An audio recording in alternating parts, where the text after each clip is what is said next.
I don't stand side by side with nobody till I bleed with them first.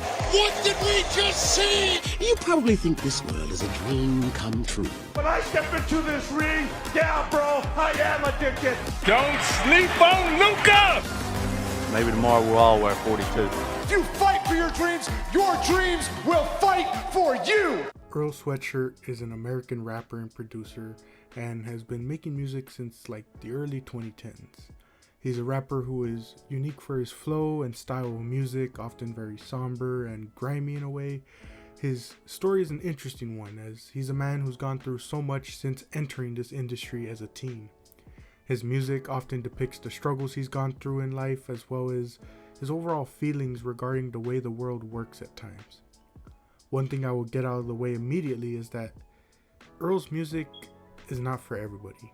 His style and production can be off-putting to some, and as I stated at the end of the last discography review, he was a very essential artist during my later adolescent years.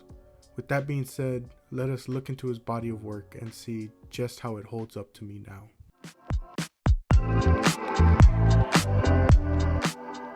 We begin with Earl's debut record, Doris, released in 2013, coming in at 15 songs, 44 minutes. We begin this record with the song Pre, and where do I even begin with this track? Ska LaFleur was an amazing feature, and a true feature too, as he gets almost half the song. Both him and Earl have amazing flows for this beat and incredible wordplay. They fit so smoothly on this beat, and speaking of smooth, the beat is just that, and the bit at the end is honestly one of my favorite parts. I also just really overall enjoyed the vibe around this track. Burgundy sees Earl Sweatshirt collab with Vince Staples on a track that really plays off as Earl getting some things off his chest. As the dynamic of the song plays out, Vince is sort of meant to represent the fans who clamor for Earl and his music without really thinking much about Earl's personal life. He had so much going on, like his grandmother's passing, and yet all anybody can seem to want from him is music. The song thus plays out very aggressively, with Earl voicing his displeasures while still showcasing his wordplay. Sunday sees Earl collab with fellow Odd Future member Frank Ocean. It is a very open track. Earl talks about everything from visiting places that remind him of his grandma, to infidelity, to substance abuse.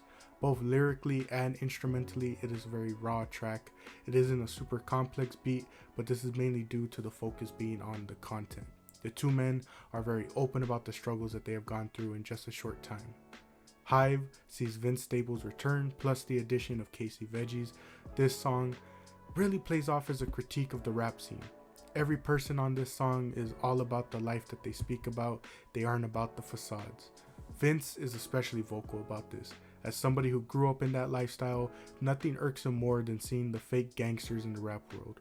While they brag about that life, he's actually lived it and knows it's nothing to praise and use as a status booster. And so, he also laughs it off when these same people try and test him, as if he hasn't lived that life before. The wordplay from each man on this song is really good, a lot of hidden and double meanings.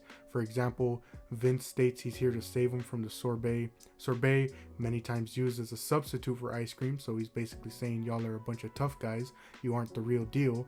But also, sorbet is also notably more soft than ice cream, so he's also exposing them for being soft despite the image they're trying to portray.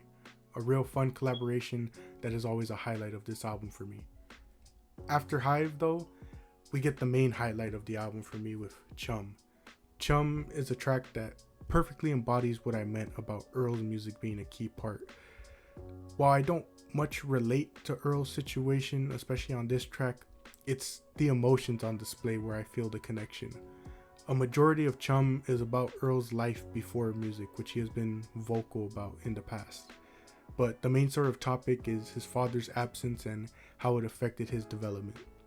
One of the first examples we see is how it affected his openness emotionally. He talks about how he would shrug off questions about his father and say that he hated him, but deep down he missed his father. But he would never really allow himself to be honest about it, and instead he would just swallow those words. Flash forward and Earl is 16. He is becoming a bigger artist and is surrounded by so many other great artists, yet he still feels hollow, all due to the absence of his father. And that absence had great effects. His mother had to send him to boarding school in Samoa as an attempt to save him from the life he was living. He still struggles with substance abuse, and as he describes it, he went from honor roll to committing crimes. One of my favorite lines is Earl saying, "I'm indecisive, I'm scatterbrained, and I'm frightened." He clearly is not in the right mindset, and he's aware of that. He even opens up about all this to kind of really show his fans that they shouldn't look at him as some type of role model just because he makes music. Another favorite part of this track to me comes sonically. Earl is very monotone on this track, and while that's at times normal for him, here it really sets the mood, and this is improved upon in the little moments where he changes his tone or slightly raises his voice, and it really shows that just anger that's building up and that's been residing in him. We see a lot of that anger on display in the second half, where Earl talks about the lack of privacy in his life, how his music career has caused a strain on his relationship with his mother. Like I said, it's not like I can really relate to what Earl is saying on this track, but it's the emotion that draws people in, the anger and frustration, the monotone, melancholic nature of this song. He's angry, confused, lost, and yet doesn't care all at the same time. It is this conflict of life and emotions that can really call to those who are having similar issues, just with different experiences. Centurion is a fun song that again sees Earl and Vince collab. Vince is still on Fake Rapper's necks, while Earl sort of takes a more conceptual route for his parts.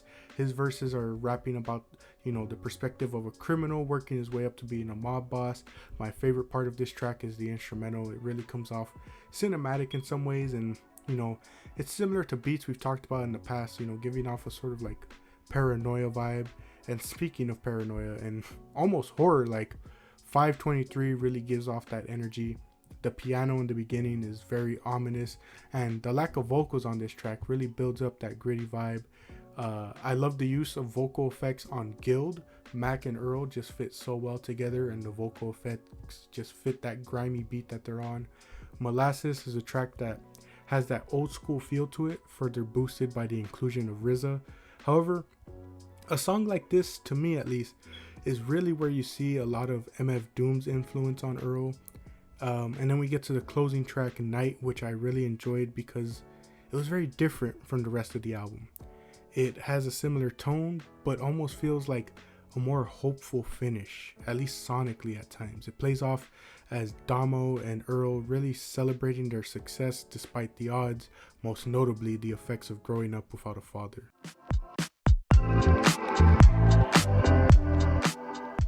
I Don't Go Outside is Earl's follow-up record, released in 2015, coming in at 10 songs, 30 minutes, and it's the album title that best sums up me. We start the record off with Huey. Huey sonically is very different, especially from the start that we got on Doris. It doesn't necessarily have that somber mood as the previous record. However, there's still, lyrical beats that are contrary to the instrumental. Earl talks a bit about still drinking to cope with his grandmother's death. Mantra sort of continues that feeling with a bit more energy, but the music is still Earl talking about his struggles with relationships and fame. Really matching the title, Earl is notably a bit more angry on this record to start off. Fawcett returns to that sort of somber mood. This song was really about Earl's life after returning from Samoa. Music already strained his relationship with his mother, but it was hanging on by a thread when he got back. As he described it, home didn't feel like home. He no longer felt like he had belonged anywhere. This also applies to regular life, but also in music. In music, Earl sort of has felt like he never really belonged in a way. Like, he found it hard to be like the other people in the music industry, as he feels, he was always meant to stand out and be different. A song like Grief is one that I want to dive deeper into. It's one of those sort of difficulties I've always had with Earl's music because it's always so dense. He is truly one of those artists where you almost have to go like line by line to not only catch what he is saying, but also to try and get the different meanings and entendres that he's hiding in there. I also found it interesting that Earl described this song as a sort of final lament and epilogue. The outro is very Doom-esque, just missing the inclusion of an old cartoon soundbite, of course. Off Top sees Earl collab with another Odd Future member in Left Brain, who produced this track. Perfect pairing, as Earl just perfectly matches the feeling of this beat. He comes off very intimidating on the track. And then we get Wool, which sees Earl again collab with Vince, and once again it just works wonders. The two always are on their A game together when they're working with one another, and I'm also just a very big fan of this beat and this track overall.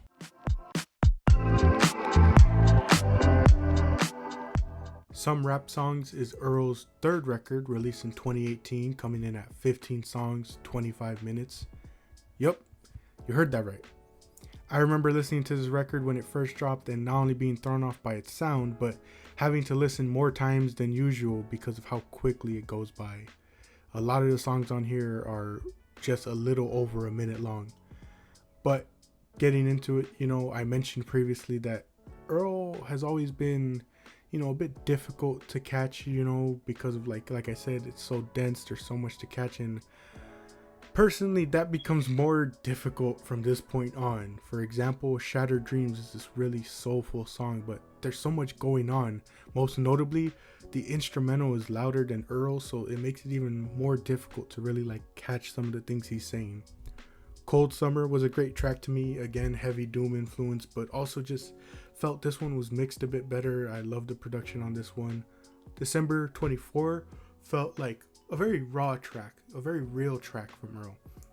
On the Way was another track where Earl was just very open about his mental state and struggles. Songs like The Mint and The Bends really demonstrate Earl's flow and his wordplay ability. Azúcar was a track I remember everybody loving when it dropped, coming back to listen to it. It's a bit chaotic, but I love the instrumental and the way Earl chose to tackle this song.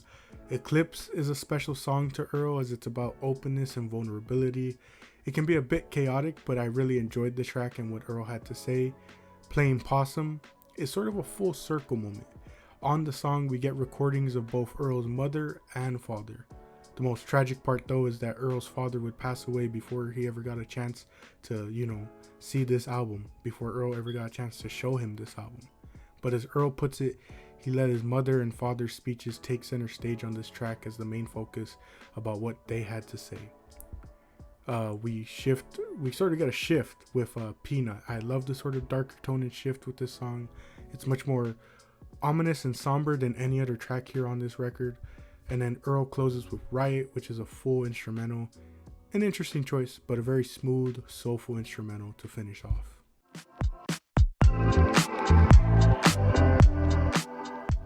Sick is Earl's fourth record, released in 2022, coming in at 10 songs, 24 minutes. Sick starts off hot with Old Friend. I love the production on this one. I love the mixing on this one, as it, compared to last record, Earl feels equal to the beat here. This one also sort of gave me Outkast vibes, like The Art of Storytelling Part 2. It kind of felt like that a bit. Moving on to our next song, I'm shocked to see 2010's streams so low. That song is so great to me. Earl is just kind of rapping on a unique but somewhat simple beat. One trend that I have noticed the past couple of records that I enjoy is that when Earl has features, he lets them really breathe in a sense. He lets them get a lot of time on the songs. The past couple of records have been short and seen plenty of songs under 2 minutes, and yet still Earl will let these features get a lot of time on it, or when he gets a feature, the song is notably longer, and he gives them plenty of time, sometimes even half the song. Truly makes it feel like a feature on that album. I don't know what it's specifically about this record though, but I just found myself loving it. I can't tell you specific things. It was just everything from the instrumentals to Earl's flows. Songs like Lio and Lobby are perfect examples of this, where I just found everything clicking together. It's a short record. I don't have too much to say, too many records to highlight specifically. Again, Earl's music is so dense, but I just kind of regret not getting around to this record sooner, especially back in 2022.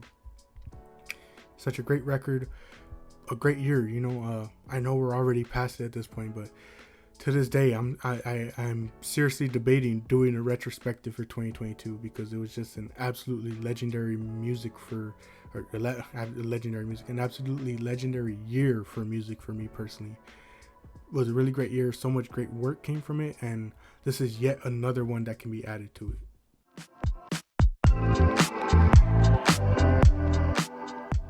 Finally, we reach Earl's most recent record release, and that is in 2023, last year, Void Dire. Coming in at 11 songs, 27 minutes, this record sees Earl collab with The Alchemist. I remember listening to this last year, but it kind of passed me by. Here's to giving it another more proper shot. Starting off, I really love The Alchemist work on 100 High Street. It reminded me of the production on Night especially. We also get a really good beat this time on Vince Scully.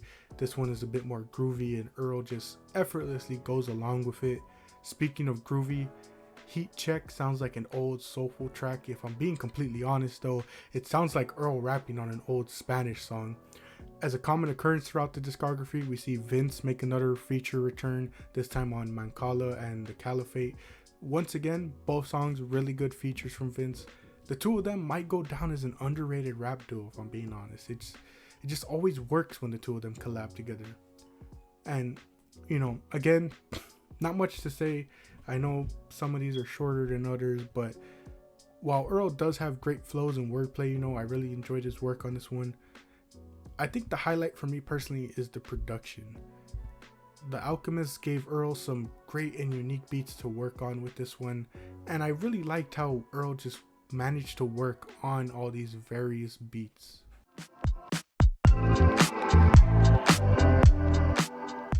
Earl Sweatshirt is an artist I found solace in because his music was exactly what I was when I discovered him.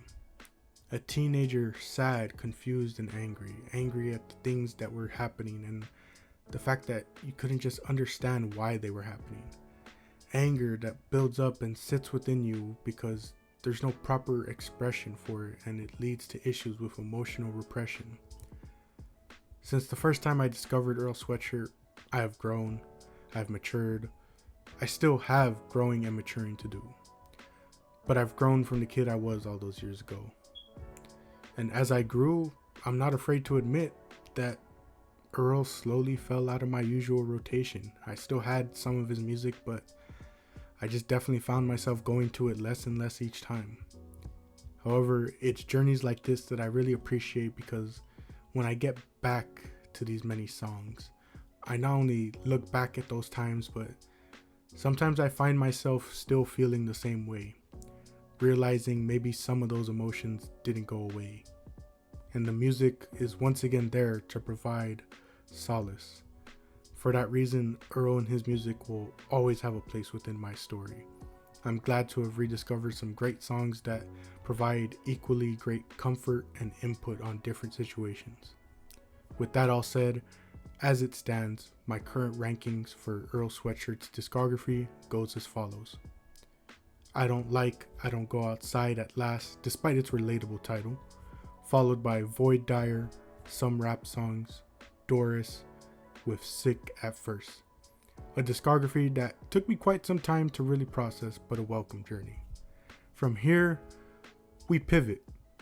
Originally, we were going to travel to the West Coast, but we're going back to Korea to show some love to Cherry Bullet.